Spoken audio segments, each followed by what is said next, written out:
Okay, so once again we're back and we're going to be talking a little bit more about Milton before we make another one of our transitions, as we are going to be entering another one of the phases of our cultural tradition.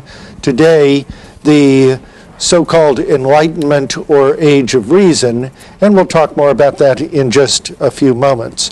But there are a few things that we haven't had a chance to discuss toward the end of Paradise Lost, and I don't want to leave that great poem too rapidly, that is to say, before we have an opportunity really to explore some of these issues. Last time, what we had seen is we had seen not only the fall, but Eve's rationalization about how she should handle this with Adam. Finally, she does go to Adam, and Adam really, as a kind of sign of his love for her, chooses to join her in the original sin of eating of the forbidden fruit, knowing full well that there were going to be consequences in doing so. But he was willing to accept those consequences because he wanted to join Eve in accepting the same kinds of consequences, including, by the way, various forms of woe and even death. She, of course, sees this as the proof of their love, and so we are in Book 9, and in 988,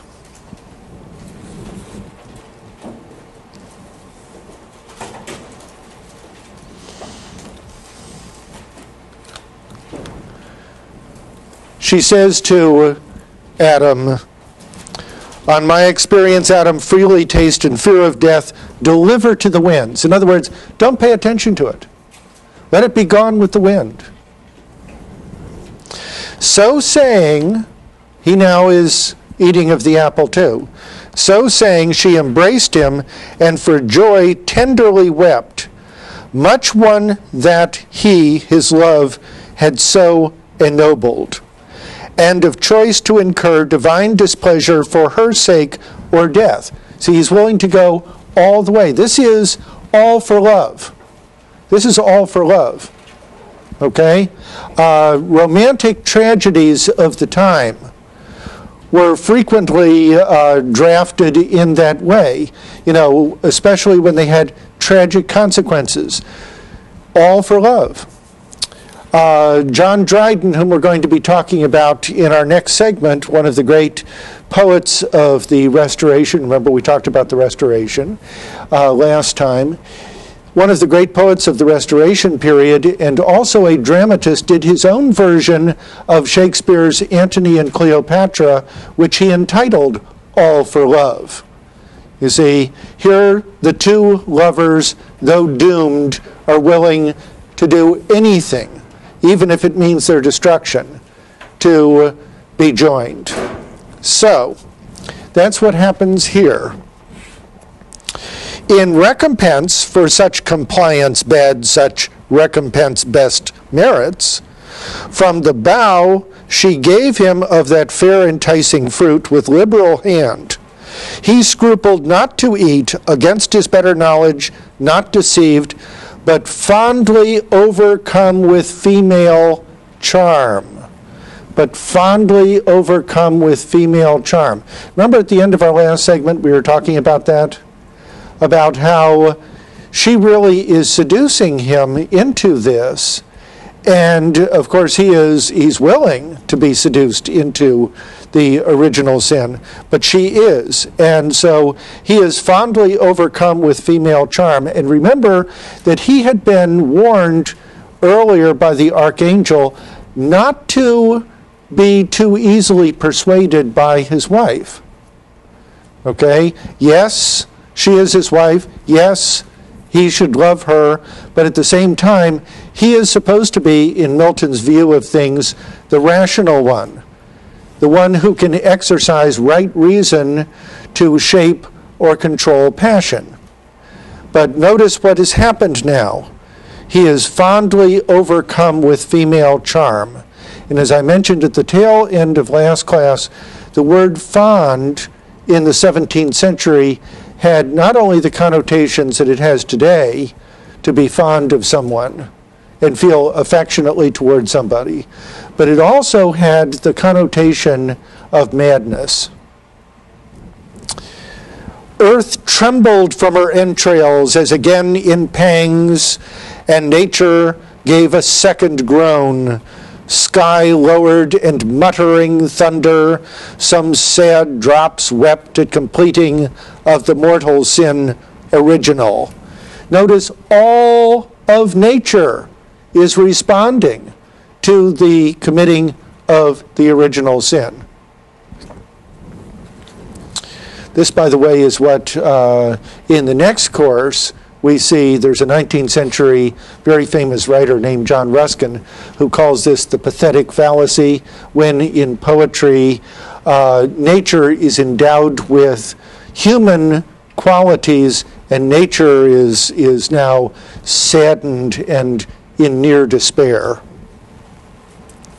While Adam took no thought, eating his fill, nor Eve to iterate her former trespass feared, the more to soothe him with her loved society, that now, as with new wine intoxicated both, as with new wine intoxicated both.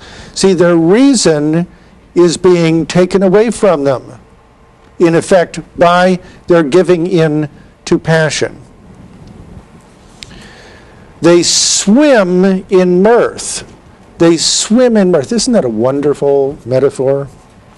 And fancy that they feel divinity within them, breeding wings wherewith to scorn the earth.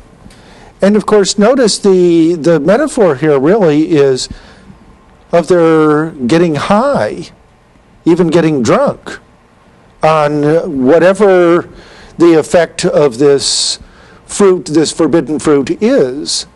And the effects are something like a kind of intoxication. And of course, one of the things we say conventionally about intoxication is that feeling takes over from reason. And of course, that's precisely what was not supposed to happen in the whole scheme, the whole moral scheme of right reason, which we've talked about quite a number of times here. And notice it keeps popping up in one form, then another, because this is a very common cultural idea, especially in this time. But that false fruit, far other operation, first displayed carnal desire inflaming. Very interesting. For Milton, at any rate, this is not in the biblical narrative, but in Milton, at any rate, notice that this arouses their sexual passion. Carnal desire inflaming. He on Eve began to cast lascivious eyes.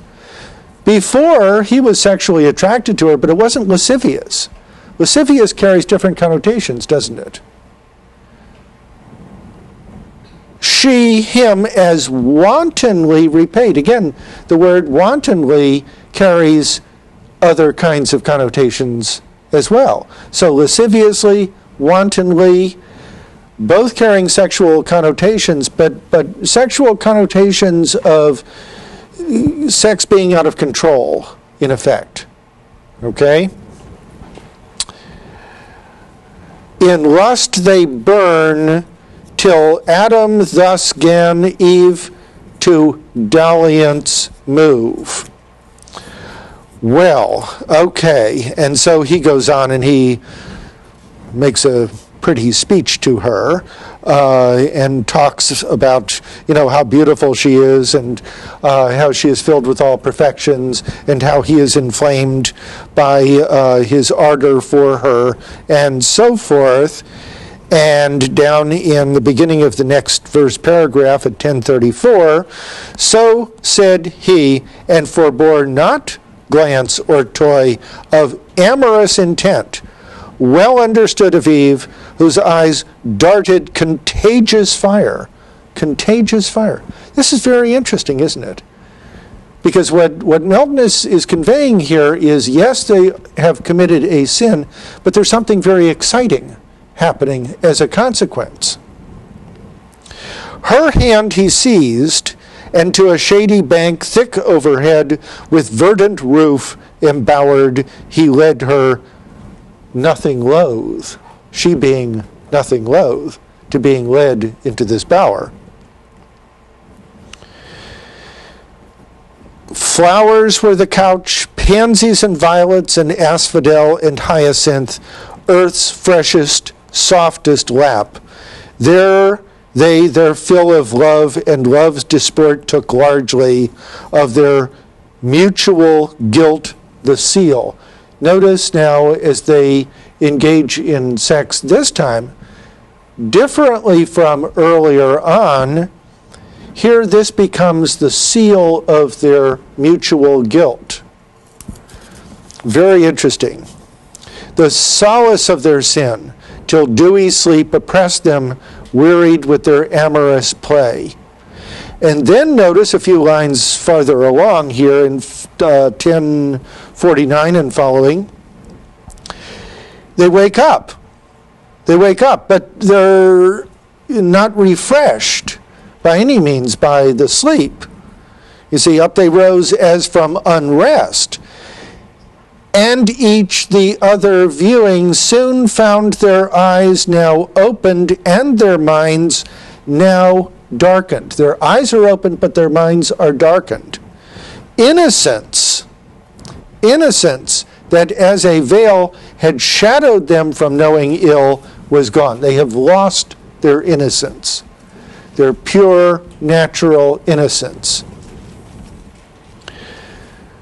Just confidence and native righteousness and honor from them, naked left to guilty shame, he covered, but his robe covered more, and so forth. And of course, this is the point at which they become aware of their nakedness for the first time. They were not aware of this before because they were in a state of innocence in which everything was good, and their bodies are good, and their sexual relations are good. But now notice, with the loss of innocence, everything has changed somehow.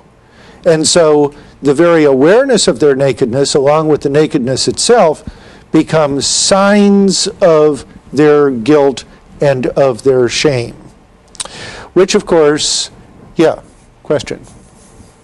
So is this the point where, when you were talking about predestination versus free will, it comes into play whether or not they were meant to, they're evil because they're having, or they're bad because they're having these, or because God knew it was going to happen, and therefore they really had no choice. They were just following with what was destined for them. Right. That's a very, very good question, and that's a question with which Milton wrestled throughout his life and certainly throughout his poetic career. He, early on, I mean, if you read some of the introductory material about Milton in our text, you'll know that early on he had originally thought of being an Anglican clergyman. That would have been in the Church of England. And when he was a student at Cambridge University, that's what he was training for. And he had problems, by the way, with the other students and so on, who used to mock him. They called him the Lady of Christ's College because he apparently didn't engage in the same kind of rough activities that the other guys did. So anyway, and of course he was much brighter than these other guys too, but in any event, he eventually became disenchanted with the aspiration to become a clergyman as he looked around at his fellow students who were on the verge of becoming clergymen in the Church of England. And he eventually drifted toward the Puritans, and he became very much inspired early on by Calvin and Calvinism. But as he thought this through in his maturer years, he began to move away from Calvinism, the strictest forms of Calvinism, And one of them was exactly what you're referring to, that he came to realize that if you stressed God's foreknowledge to such an extent that that seemed to imply that whatever the humans did was already predestined or foreordained by God, that really left no freedom of choice for Adam and Eve. And how can you hold people morally responsible for something for which they do not have a free choice in the first place, right? They have to be free to fall as well as to rise. We have to be free to be good as well as to be evil. And so he's constantly wrestling with that whole issue. And at different points, he stresses the importance of reason, that's the proper exercise of reason. That's why reason, as Dunn had said, is God's viceroy in us, so that we can distinguish between the rightness and wrongness of actions. And that capacity of reason is what makes us free, and makes us morally responsible beings in this view. Okay? Now that's moving more in the direction of what I called Christian humanism earlier. I mean, that term is not original with me. That's a term that's been around among scholars of this period for a long time. Christian humanism, it's Christian and it's thought through in Christian tradition, but it's still a form of humanism in its stress on the importance of cultivating our best human qualities. Okay? So then the issue really here is going to be that Eve first and then Adam, attracted by her charms, forsake reason and give way to passion. And in doing so, of course, they have made free choice, but a free choice for the wrong thing. Okay, at least from Milton's point of view, and certainly from an Orthodox Christian point of view. Okay, does that answer your question? I mean, as much as it can be answered. One understands that this is something about which people have been arguing for many, many, many centuries, and I'm not going to pretend here to provide you with the answer or some sort of easy solution. Yeah, question. So, along that, the reason, if that's where the choice lies, then if Adam would have chosen not to do it, would it have been okay for Eve to do it, since she's the person without the reason and he's the leader? That's an interesting question. But notice that she is supposed to follow him. Remember?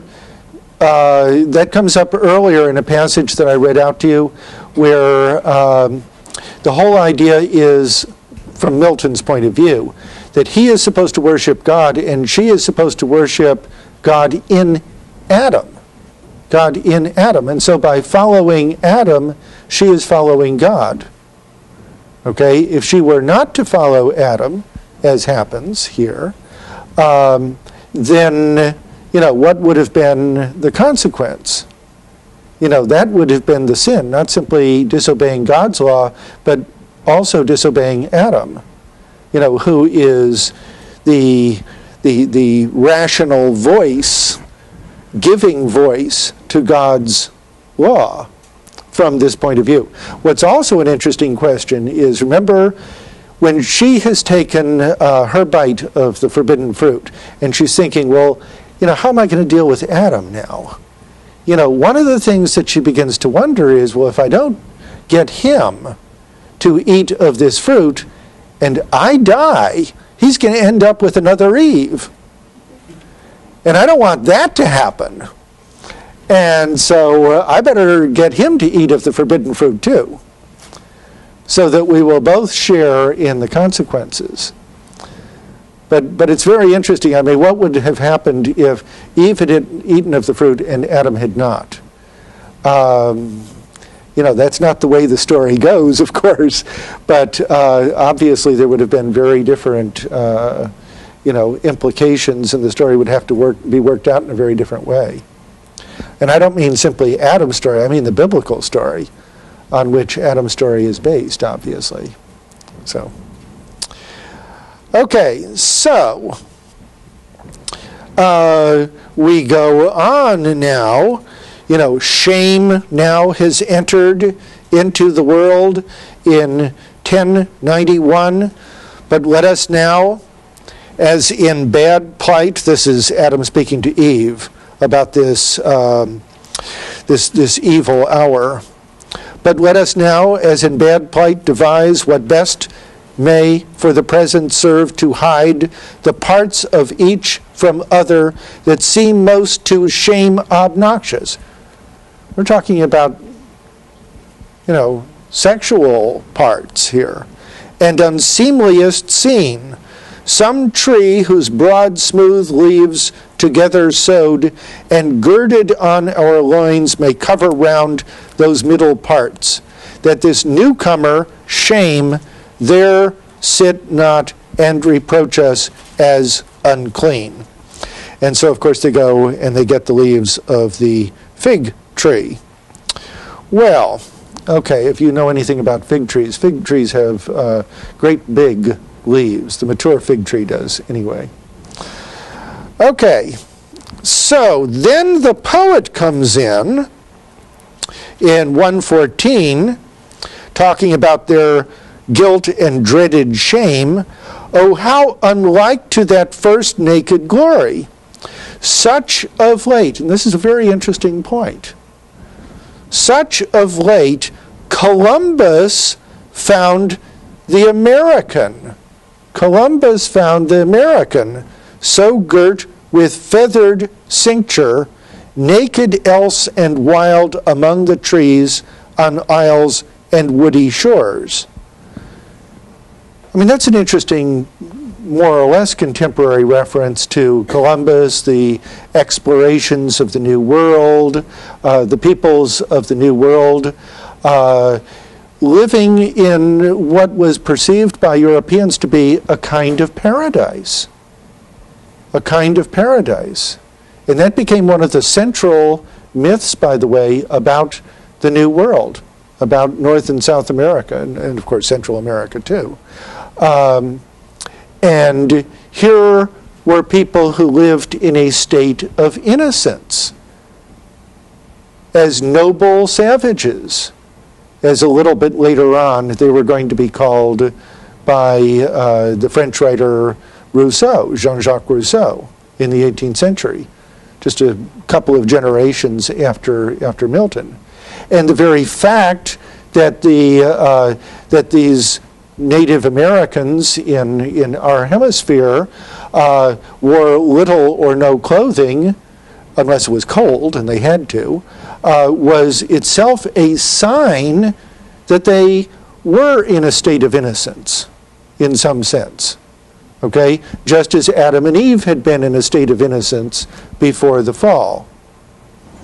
Okay, now there's something very curious going on here, which I'm about to lead into, but let me just look a few lines further along.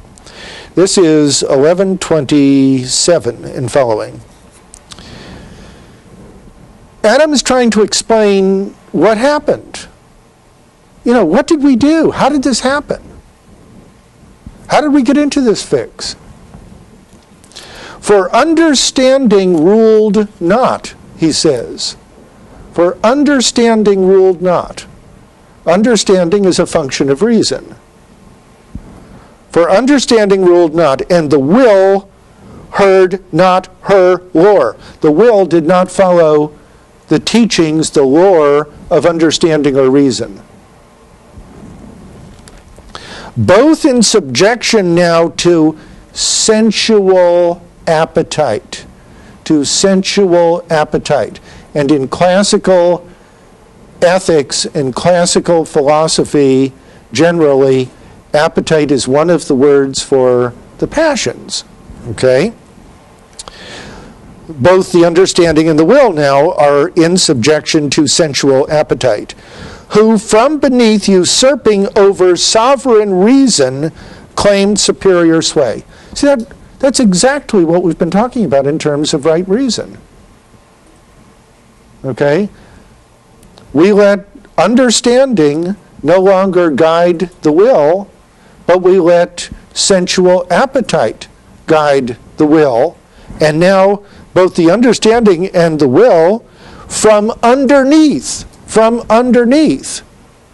right? The metaphor, the dualistic metaphor of the head and the body, right, is symmetrical with higher and lower, higher in both senses of higher, lower in both senses of lower.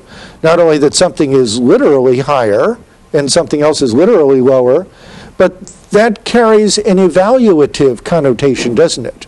We usually use the term higher to talk about something being better than what is lower, unless we're talking about some very special, different kinds of circumstances.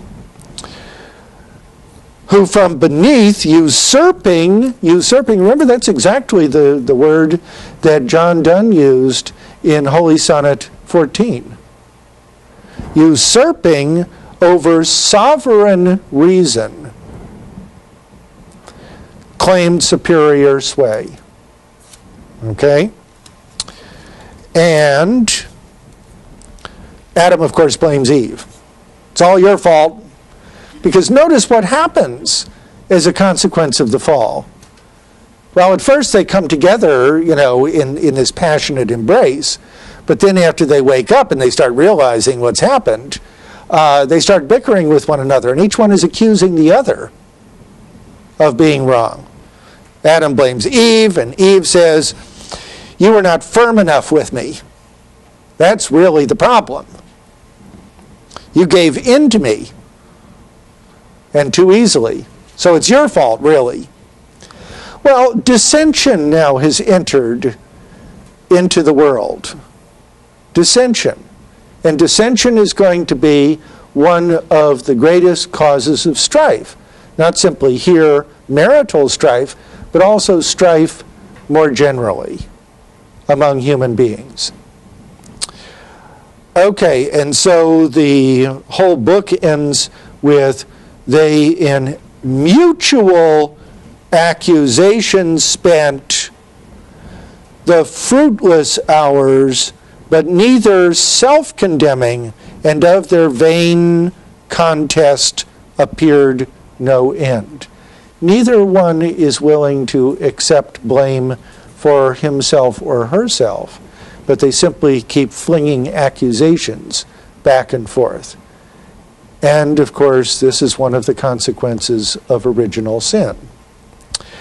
Well, let's go to the tablet, if I may, just for a minute here. I'd like to write here the word that I've used here at different times.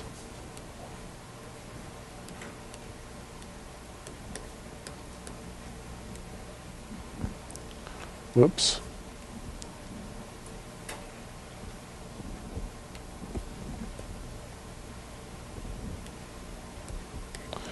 Ambivalence. What does the term ambivalence mean?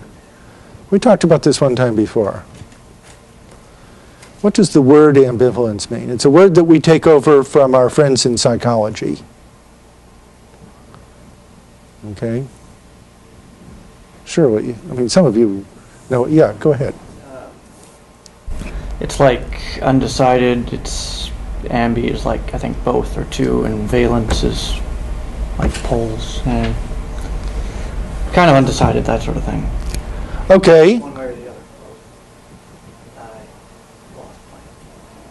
other. Okay, well, you're on the right track. Did you want to add something to that? Okay. Okay, it's basically being of a divided mind. I mean, yes, it's undecided in that sense, but it's being of a divided mind. It can be that, you know how sometimes people will say that they have a love-hate relationship with somebody or something or an institution or whatever it may be, to have really divided feelings.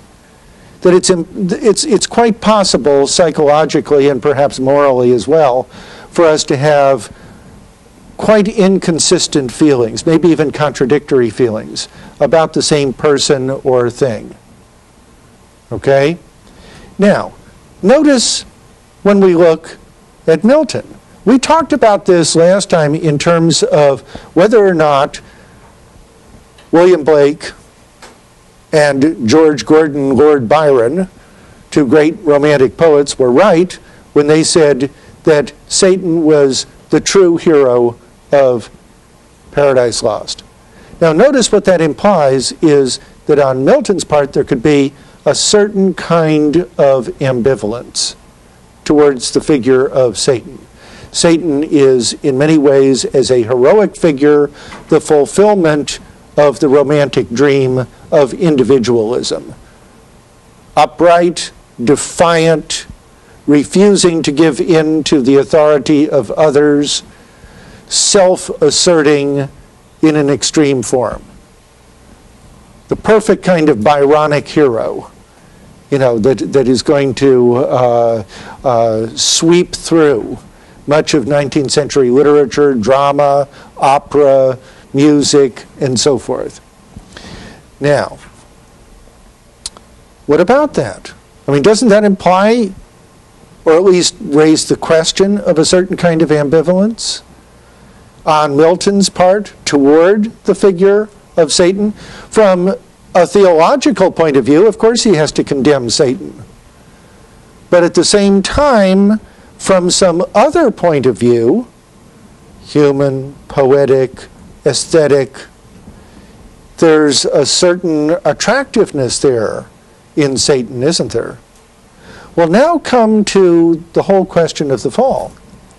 Earlier on, when he presented man and woman, in the passages that we looked at, and then them coming together under the banner of hail, married love, they have sexual relations with one another that are perfectly good and perfectly innocent and perfectly natural and perfectly accordant with God's plan. But now, after the fall, what is the first thing they do? They have this passionate sexual experience together, right? Now, does that suggest some kind of ambivalence? Certainly, once again, from a theological point of view, Milton, as Christian theologian, is going to condemn them for their original sin. But at the same time, nothing's ever been so exciting, right? I mean, compared to the sexual relations they had before the fall, those seem to be pretty tame. Now, in light of the kind of passion that has been unleashed here. Okay? So, once again, you get into this whole business of maybe a certain kind of ambivalence in Milton's treatment, not only of Satan, but also of the fall. And of the consequences of the fall here for the relation between Adam and Eve.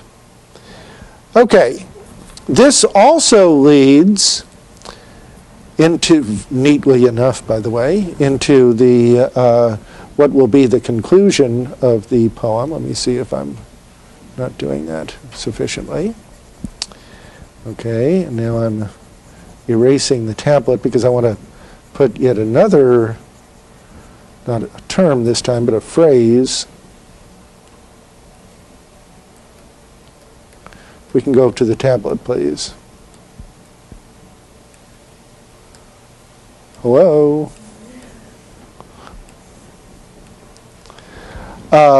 Let's see. Can we go to the tablet, please? Well, okay. What I have written on the tablet are two words, two Latin words. Felix, F-E-L-I-X, Felix. It's the word that gives us felicity, or felicitous, and so forth. And culpa, C-U-L-P-A, culpa, which gives us words like culpable and so on. Felix culpa.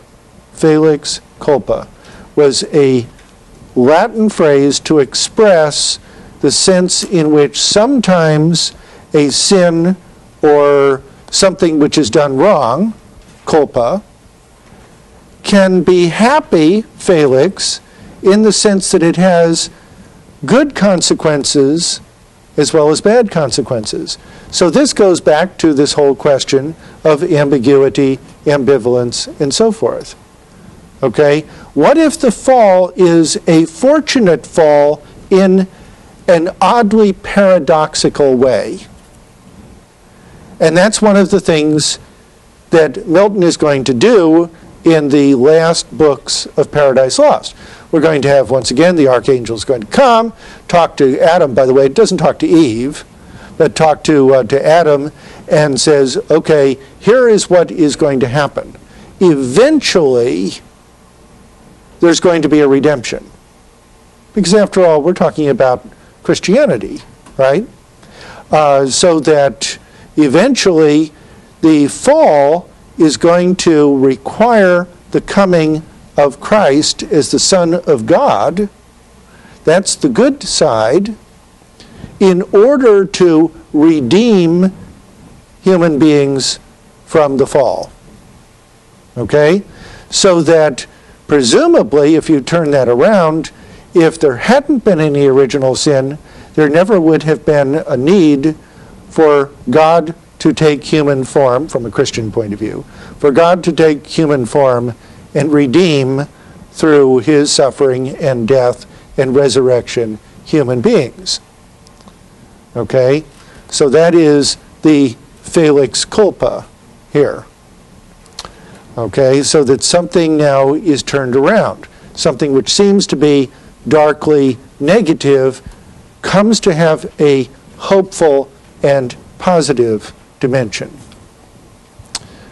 Okay? Any questions about any of this?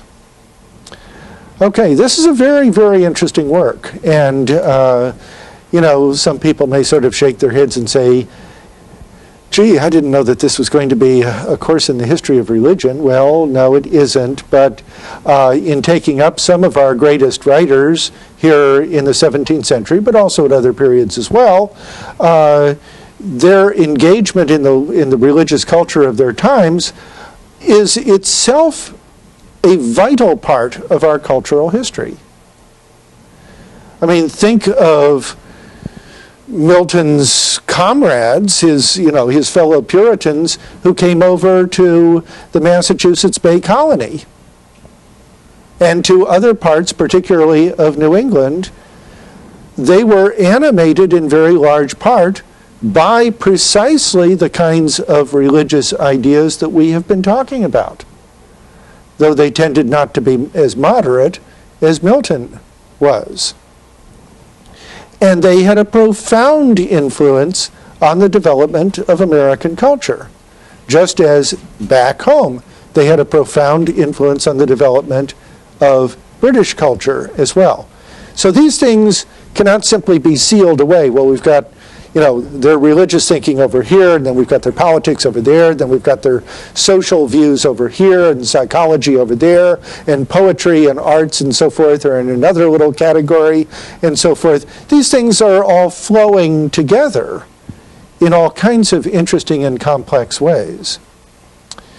So, this is going to lead us into our next big transition here. It's something which has been coming all along. It's something that I've talked about particularly in connection with the religious dissent in the 16th and 17th centuries.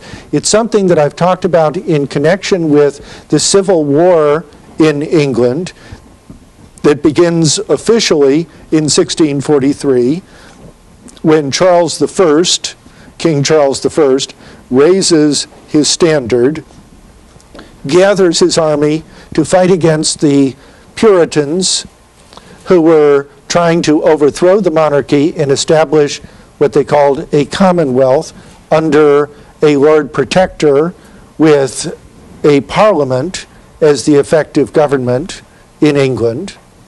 This is in the middle of the 17th century now. Milton was a part of that, in that he was one of the leaders. He wasn't the highest leader, but he was one of the leaders among the Puritans in that Commonwealth movement. They were successful on the field of battle, ultimately, and as I pointed out in 1649, were even able, through an act of Parliament, to execute the reigning monarch of England, Charles I, in 1649.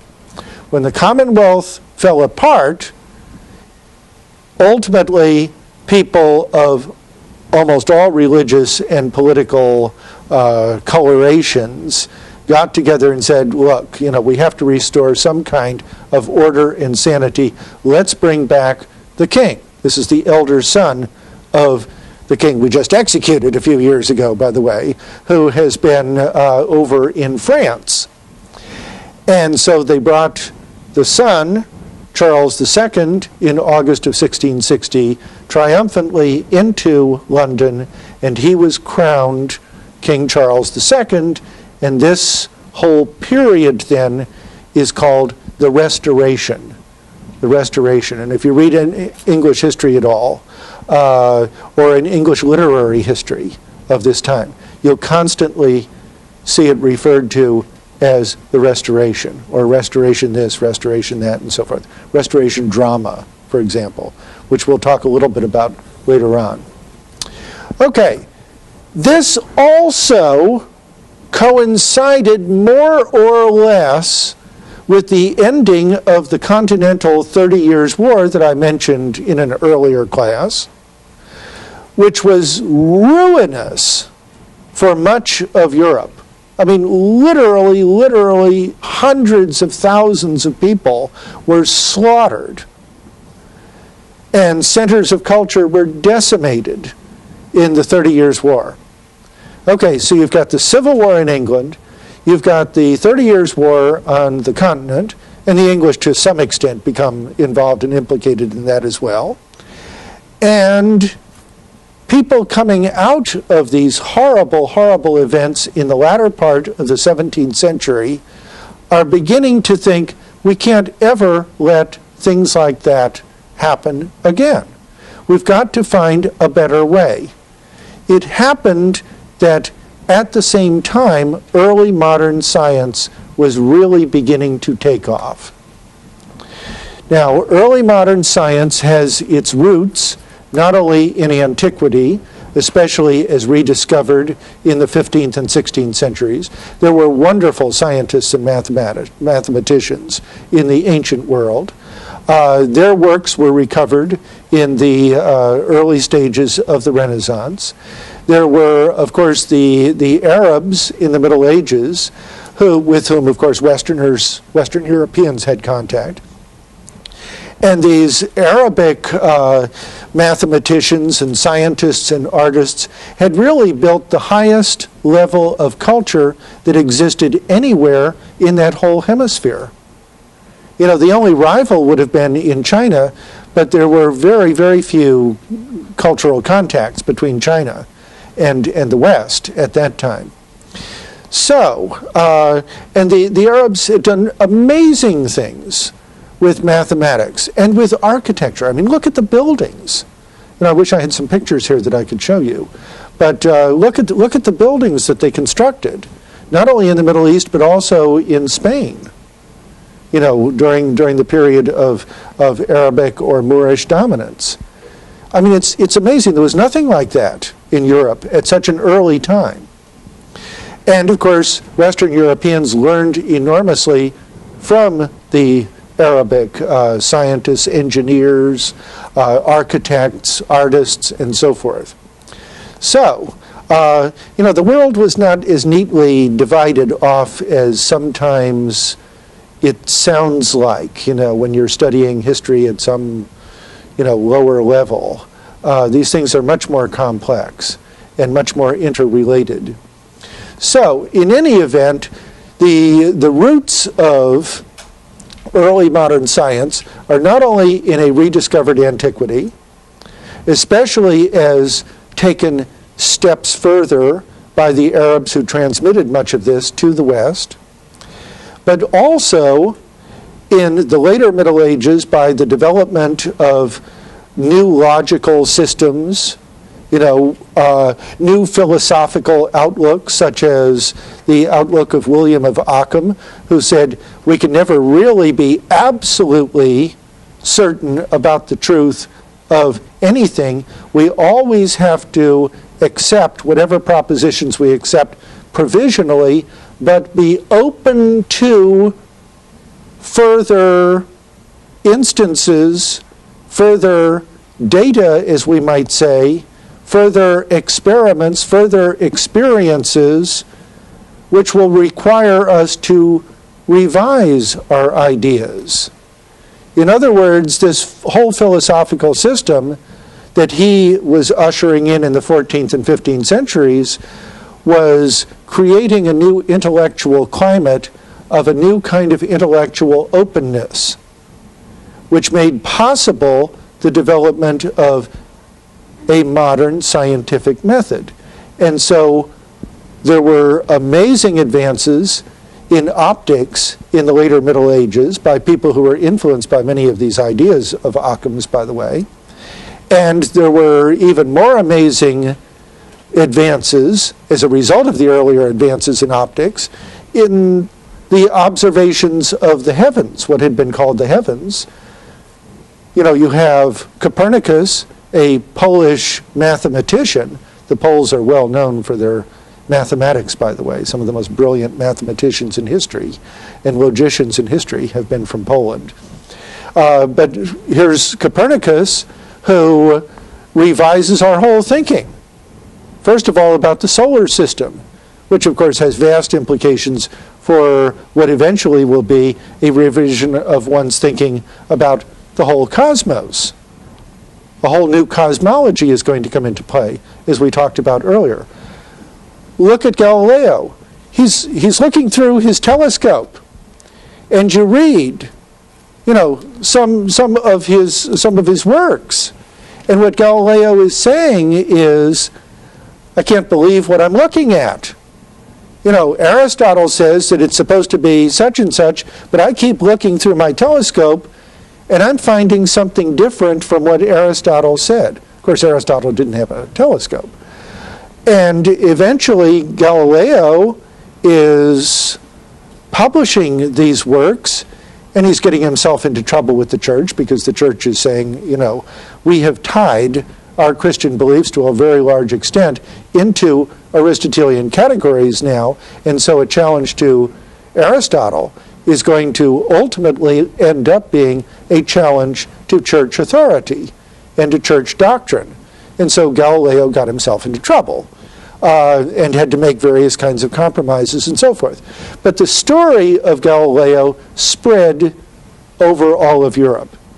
And the lesson that people took from it was there's a whole new method for arriving at and confirming truth and what is true. Okay? Now, what if the truths of empirical science in the early modern period come into conflict with the truths of religion?